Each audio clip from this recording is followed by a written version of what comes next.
Hello, welcome back. Today we're going to be doing the Dalmore 18. We've done the 12 before. This bottle is a 43% ABV. It's a bourbon and sherry cask, sherry butt actually.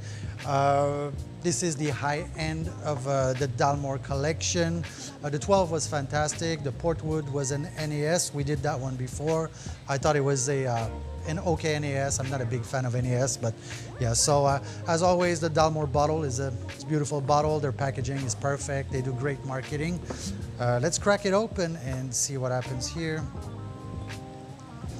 Now, I would talk to you about the color, but this is chilled filtration, so they added some coloring in there, caramel coloring in there, so the color is perfect for what they want because that's exactly what they wanted, so they left nothing to chance.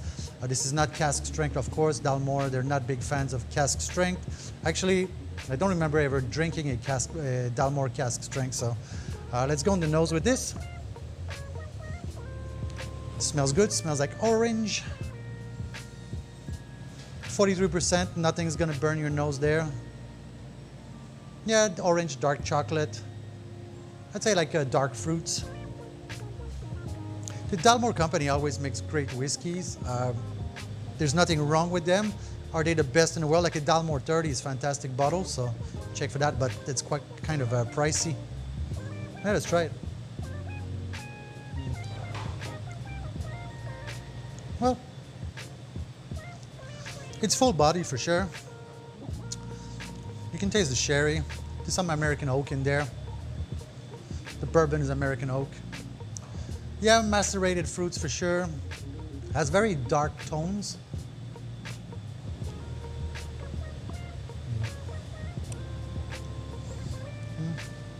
It's well rounded. The legs are not, it's not very oily. It's a bit on the dry side. It's not like a dry whiskey, but it's not like a velouté or, you know. Oh, by the way, reopening my restaurant right now this week after, well, you know what, we can't really talk on YouTube. Yeah, it's very smooth. There's a little bit of cinnamon pepper at the end here on the finish. On the finish, like a dry nut flavor. It gets more dry in the finish than it does when you drink it. I think it's an easy drink for sure. I think I paid what for this bottle? $115. I think it's on the expensive side for an 18. I'm a little bit torn in this bottle. Hey, listen, it's an easy drink, poker game, cigar, perfect, no problem there.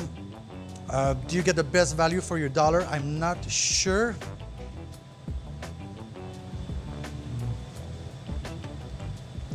Yeah, candied fruit or fruit cake fruits, you know, like yeah, then it gets a little bit darker at the end. On the finish, it gets darker. It doesn't make you, it's not a happy whiskey, like let's say a Tobermory. It's not a beach whiskey for sure. I'd say maybe an after dinner, a cigar whiskey, or it's good quality, of course, because Dalmore only makes good quality, or pretty much only makes quality. Is it a wedding whiskey? I'm not too sure. I'm not sure I would want to have this in my whiskey. I think it's a little bit too dark. The tones, the notes are too dark for this. Again, like I said, it's smooth. I'm a little bit confused about this bottle. If you take the Deanston 18, which is super candy, apple candy, and it's a very happy whiskey for an 18, this is more like a rainy day whiskey, I'll put it that way. Probably drink this, you know. Let's say there's a hurricane or a typhoon in my case. We're gonna be locked in for 2 days and you're gonna rewatch Lord of the Rings for 200 hours. That would do great.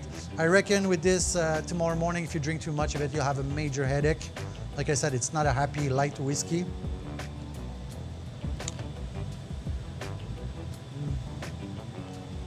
Huh? Gets better.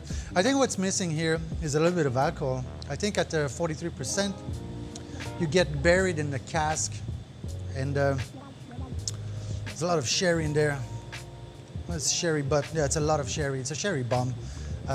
Yeah, I think without the, like at 46, 47, you'd get a better, I think a better mix there. Dalmore company, you know, they work on publicity a lot.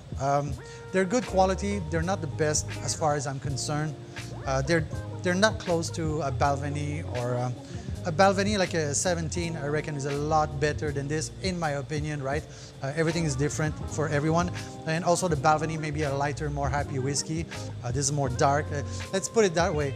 Let's drink this at a funeral. It's gonna be perfect. I just called it a funeral whiskey. Oops, sorry, Dalmore. I like their products. There's nothing wrong with them. It's just in opinion on what this is. Yeah, I gave it a few seconds here and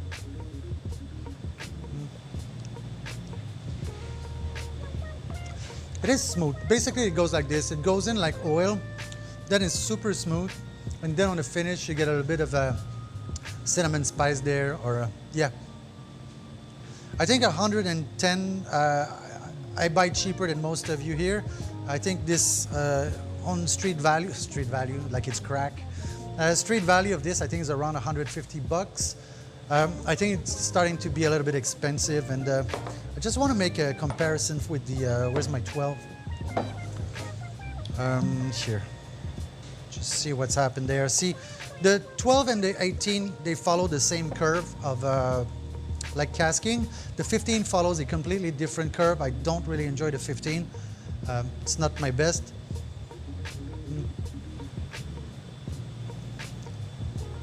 Yeah. The 12 is younger. There's more wood attack on it, like an oak attack on it. There's good sherry in it. I'm a little bit confused because dollar for dollar, I think you're better off with the 12. Yeah. There's more layers in this one for sure in the 18. There's more layers of complexity, but again, I'm getting stuck on the price here. For the price of a bottle of 18, you can buy 3 bottles of 12, right? So if you like to drink Dalmore, I think the 12 is a better solution and a better option. As far as I'm concerned, you know my collection. I have 400 bottles. I drink all of them. And if I have to pick, like in my top 10, 18, my top 5, 18, this bottle would not be in it. I think value, price, and quality is not there. Sometimes I don't mind overpaying for something. For example, I have a bottle of the Old Particular independent bottler. It's a Craigellachie 13. It's $125 for 13 years, and it's worth every single penny of that money. I think for the 18 at the same price range, I don't think it's worth every penny of it. It's a good whiskey. It's a solid, strong whiskey. I'm just a little bit confused about where it is. Again, I'll go back to the 12 and yeah, less sherry in the 12. It's younger, so.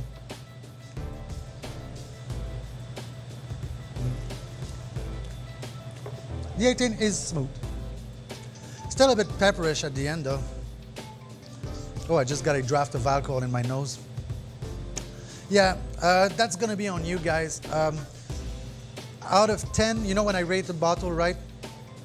You gotta take in consideration the price, the year, and then I can make an evaluation. Only on the palate, I'll give this bottle maybe a 7 out of 10. I think price, 2 palate, I'd probably give it a 6 here. I don't think it's a must-have in your collection. I mostly think this is a whiskey bottle that you have in collection to show your friends. I don't think if your friends come home, let's say you have like 60 bottles in your collection, 50 bottles, I don't think this, if you wanted to impress your friends, I don't think this would be your go-to bottle for this purpose. I think, yeah, I don't think it's, I don't want to say anything bad about it, but it is what it is, and it's my opinion, so there you go. So anyway, I'm gonna finish this, go edit this video.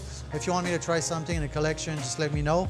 Put a comment in the comment section and I'll take care of it for you.